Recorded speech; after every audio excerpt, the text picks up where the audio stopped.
नमस्कार, मी प्रवीण हिरे. महाराष्ट्रातील तमाम लाडक्या बहिणींचं लाडकी बहीण योजनेच्या नवीन व्हिडिओमध्ये स्वागत आहे. पाहू शकता बघा, 24 नोव्हेंबरची सर्वात महत्त्वाची अपडेट आपण आजच्या व्हिडिओमध्ये पाहणार आहोत. 24 नोव्हेंबरची सर्वात जबरदस्त माहिती, सर्वात महत्त्वाची माहिती. ज्या पैशांची तुम्ही वाट पाहताय तर त्या पैशांच्या संदर्भात सर्वात मोठी अपडेट आहे बघा 24 नोव्हेंबरची. सर्वात पहिली माहिती आपण पाहणार आहोत नोव्हेंबर हप्त्याच्या तारखेच्या संदर्भात. बघा, नोव्हेंबरचा जो हप्ता आहे त्याची महत्त्वाची तारीख आपण आजच्या व्हिडिओमध्ये पाहणार आहोत. नोव्हेंबरचा जो हप्ता आहे त्याची तारीख काय, कोणत्या हप्त्याला किंवा कोणत्या दिवशी तुमच्या खात्यामध्ये पैसे जमा होतील त्याविषयीची पहिली माहिती असणार आहे. दुसरी महत्त्वाची माहिती बघा, अंगणवाडी सेविका कागदपत्र घेत नाहीयेत.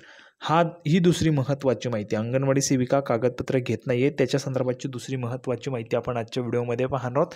जर अंगणवाडी सेविका कागदपत्र घेत नसतील तर तुम्हाला काय करायचं आहे ते तुम्हाला आजच्या व्हिडिओमध्ये सांगणार आहे. त्याच्यानंतर पुढे पाहू शकता बघा, वडील पती हयातच नाहीत, म्हणजे वडील पण नाही आहेत आणि पती पण नाही आहेत. तर आम्ही KYC कशी करायची त्याच्याविषयीची पण महत्त्वाची माहिती तुम्हाला आजच्या व्हिडिओमध्ये समजणार आहे. त्याच्यामुळे सर्व लाडक्या बहिणींनी व्हिडिओ जो आहे तो शेवटपर्यंत पाहायचा आहे. व्हिडिओ जर तुम्ही शेवटपर्यंत पाहिला तर तुम्हाला संपूर्ण माहिती समजणार आहे. जर तुम्ही व्हिडिओ शेवटपर्यंत पाहिला नाही तर तुम्हाला पूर्ण माहिती समजणार नाही. ठीक आहे. सर्वात अगोदर महाराष्ट्रातील तमाम माझ्या लाडक्या बहिणींना विनंती करतो, सर्व लाडक्या बहिणींनो पटापट व्हिडिओ लाईक करून टाका. पटापट लाईक करून टाका आणि आवर्जून सर्वांनी लाईक करा. बघा, व्हिडिओ जो आहे तो जास्तीत जास्त महिलांपर्यंत पोहोचला पाहिजे. अतिशय महत्त्वाचा व्हिडिओ आहे. भरपूर महिला भगिनी या प्रॉब्लेमला फेस करत आहे, त्याच्यामुळे हा जो काही व्हिडिओ तो जास्तीत जास्त महिलांपर्यंत त्या ठिकाणी गेला पाहिजे. त्याच्यासाठी सर्वांनी व्हिडिओ लाईक करायचंच आहे.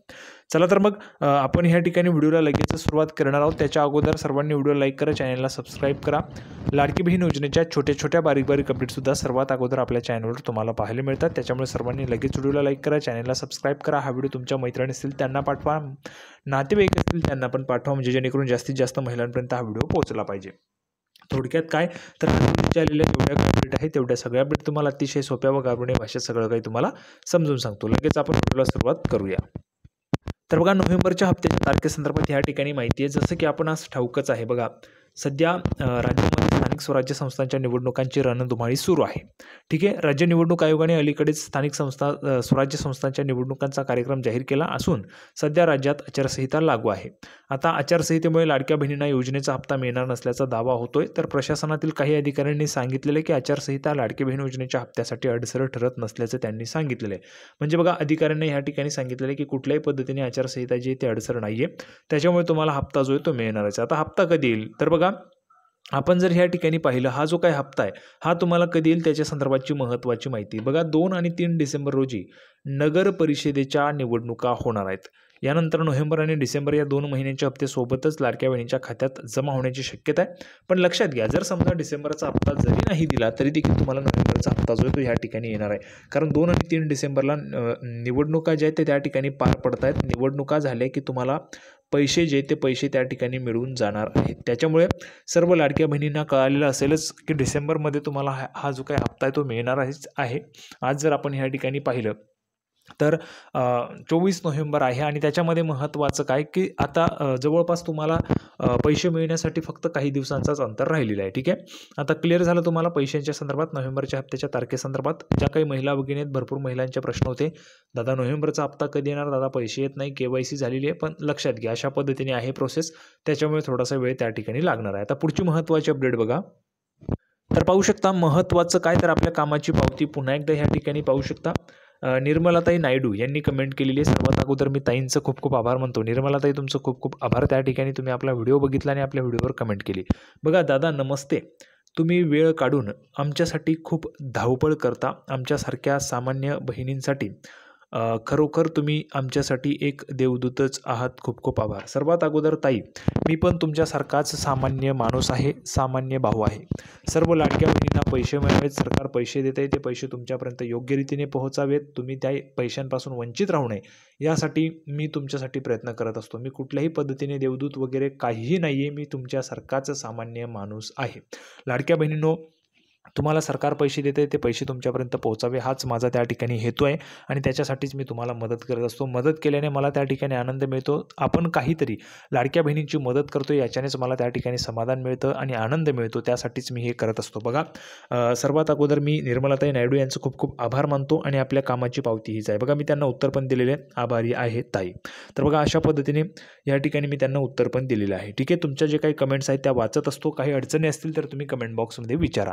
आता महत्त्वाच्या 2-3 कमेंट्स आहेत ज्याच्यामध्ये भरपूर महिलांना प्रॉब्लेम्स आहेत, त्या कमेंट्स आपण या ठिकाणी पाहूया. तर पाहू शकता कमेंट आहे वल्लेरीताई कापरे यांचं नाव आलेलं आहे. तर बघा, या ताई आपले व्हिडिओ दररोज बघतात आणि नेहमीच कमेंट करत असतात. तर या ताईंचा महत्त्वाचा प्रश्न आहे, दादा sir, today morning I had been to anganwadi सेविका to submit my husband's death certificate and Aadhaar card, but she refused to take my documents. She said that still no information is come to collect the documents. I am totally disappointed by this. I stay in Shirur Taluka, Annapur village. So, Dada sir, now what must we do? तर बघा, ह्या प्रश्नाचं उत्तर काय? तर बघा, एक म्हणजे महत्त्वाचं GRच आहे सरकारचा. ठीक आहे, सरकारचा GRच आहे. त्याच्यामुळे तुम्हाला हे जे काही कागदपत्र आहे ते अंगणवाडी सेविकांकडे द्यायचे आहेत. पण अंगणवाडी सेविका घेत नाही आहेत का? कारण त्यांना अजून वरून तशा पद्धतीचे आदेश दिलेले नाहीत की कागदपत्र तुम्ही घेऊ शकता म्हणून. ठीक आहे, त्यामुळे त्या अंगणवाडी सेविका महिला भगिनी ज्या आहेत त्या तुमचे कागदपत्र घेत नाही आहेत. पण अजूनही काळजी करू नका, तुम्हाला 31 डिसेंबरपर्यंतची मुदत आहे. 31 डिसेंबरपर्यंतची मुदत आहे. त्याच्यामुळं काही दिवस वाट पहा. जर अंगणवाडी सेविकांना तशा पद्धतीचे आदेश दिले गेले तर अंगणवाडी सेविका तुमच्याकडे येऊ शकतात. जसं तुम्ही आता अंगणवाडी सेविकांकडे गेला होतात त्याच पद्धतीने अंगणवाडी सेविका तुमच्याकडे येऊ शकतात. आणि जर समजा अंगणवाडी सेविका तुमच्याकडे आल्या नाहीत तर तुम्हाला काय करायचे ते तुम्हाला मी ह्या ठिकाणी सांगतोय. बघा, जर समजा तुमचे कागदपत्र जे आहेत त्या अंगणवाडी सेविका महिलांना त्या ठिकाणी तुम्हाला द्यायचे आहेत, म्हणजे जसे आदेश येतील त्या पद्धतीने अंगणवाडी सेविका महिला ज्या आहेत ते त्या ठिकाणी तुमचे कागदपत्र घेतील. आणि जर कागदपत्र घेतले नाही तर पुढे काय करायचे ते पण मी तुम्हाला पुढे सांगणारच आहे. ठीक आहे, पुढची महत्त्वाची कमेंट बघा. आणि सर्वात अगोदर वल्लेरीताई कापरे यांचं पण त्या ठिकाणी खूप खूप आभार मानतो की त्यांनी आपला व्हिडिओ पाहिला आणि कमेंट केलेली आहे. तर बघा, पुढची महत्त्वाची कमेंट सेमच आहे. तर बघा, सेमच कमेंट आहे दुसऱ्या पद्धतीने. बघा, शीतलताई मेंढगुडले यांनी ह्या ठिकाणी केलेली कमेंट आहे. यांचं पण मी त्या ठिकाणी खूप खूप आभार मानतो. शीतलताई, तुम्ही आपला व्हिडिओ बघितला आणि कमेंट केली त्यासाठी. बघा, धन्यवाद दादा. अंगणवाडीत वडिलांच्या मृत्यूपत्राची झेरॉक्स घेत नाहीत, आम्हाला अजून काही सांगितलं नाही असं म्हणतायत, मग काय करावे सांगा. बघा, अजून मी तुम्हाला जसं पूर्वी सांगितलं की त्यांना अजून तशा पद्धतीचे आदेश जे आहेत ते आलेले नसतील, त्याच्यामुळं अंगणवाडी सेविका महिला घेत नाही आहेत. पण काळजी करू नका, काही दिवस वाट बघा, त्यांना त्या ठिकाणी आदेश दिले जातील कारण सरकारचा GRच आहे. आणि त्याच्यामुळं अंगणवाडी सेविका महिला तुमचे हे जे काही कागदपत्र आहे ते नक्कीच त्या ठिकाणी घेणार आहेत. आणि जर घेतले नाही तर काय करायचे ते पण मी तुम्हाला सांगणारच आहे. अजिबात काळजी करू नका, तुमचे जे काही पैसे ते तुम्हाला मिळावेत, तुमची KYC पूर्ण व्हावी यासाठी योग्य ते मार्गदर्शन आपल्या चॅनलच्या माध्यमातून तुम्हाला केलं जाणार आहे. परंतु आपण अगोदर जे काही प्रॉपर सरकारने सांगितलेले त्या पद्धतीने बघूया.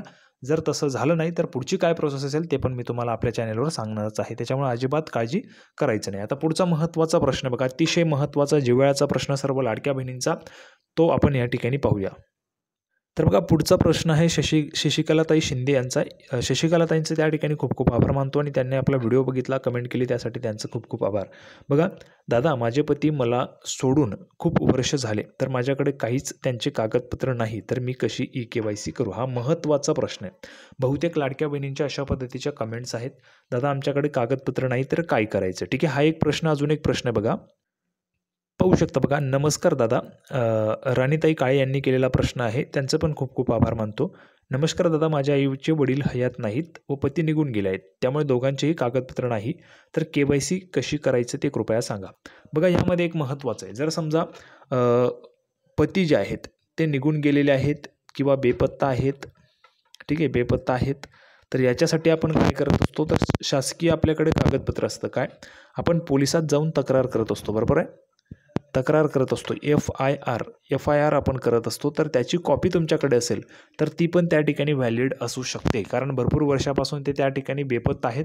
त्याची तुम्ही तक्रार केलेली असेल, ती तक्रार तुम्ही त्या ठिकाणी देऊ शकता. ठीक आहे, ती जी काही तक्रार असेल ती तुम्ही त्या ठिकाणी देऊ शकता आणि तुमची KYC होऊ शकते. आणि जर समजा वडील जे आहेत ते भरपूर वर्षांपूर्वी वारलेले असतील तर जो काही जुना तुमच्याकडे मृत्यू दाखला असेल तो पण त्या ठिकाणी चालणार आहे, तो तुम्ही देऊ शकता. आणि जर समजा तुमच्याकडे कागदपत्रच नाही, तर त्याच्यासाठी सरकारकडनं काही माहिती येते का ते पण आपण पाहणार आहोत. तर संपूर्ण माहिती पाहिलेली सर्वांना व्हिडिओ आवडला असेल तर व्हिडिओ लाईक करा, चॅनलला सबस्क्राईब करा. लाडकी बहीण योजनेची नवीन अपडेट घेऊन पुढच्या व्हिडिओमध्ये आपण पुन्हा एकदा भेटूया. तोपर्यंत धन्यवाद.